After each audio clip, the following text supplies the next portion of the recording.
Le travail en islam. Le travail en islam est considéré comme une forme de culte, ibadah,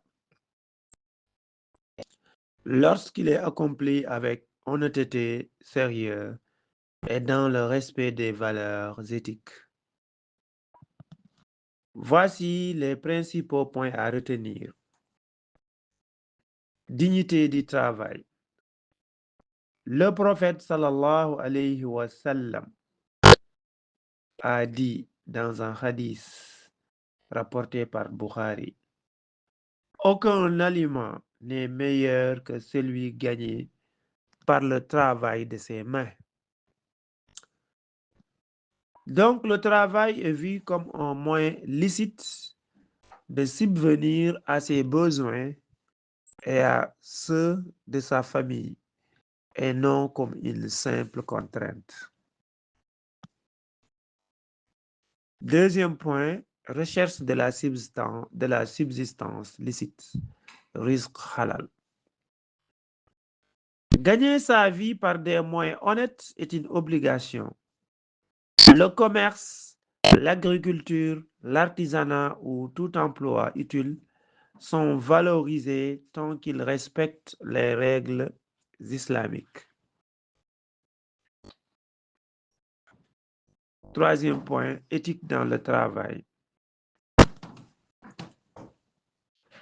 En islam, il est interdit de tricher, mentir ou tromper. On doit aussi respecter ses engagements et contrats. La justice entre les employés pour ce qui est des salaires et des bonnes conditions doit être aussi considérée. Quatrième point, équilibre entre travail et spiritualité. Même si le travail est important, il ne doit pas faire oublier les devoirs religieux comme la prière ou le temps dédié à la famille. Cinquième point et dernier, responsabilité sociale. Travailler, c'est aussi contribuer à la société, éviter d'être une charge pour les autres et pouvoir aider ceux qui sont dans le besoin.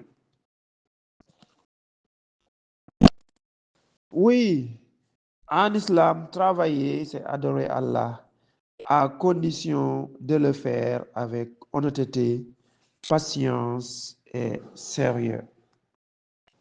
Chercher un revenu halal, respecter ses horaires, dire la vérité, tout cela fait partie de la loi.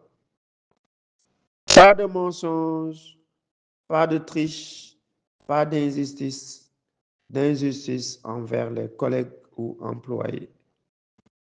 Travailler, c'est aussi se rendre utile, soutenir sa famille et aider ceux qui sont dans le besoin.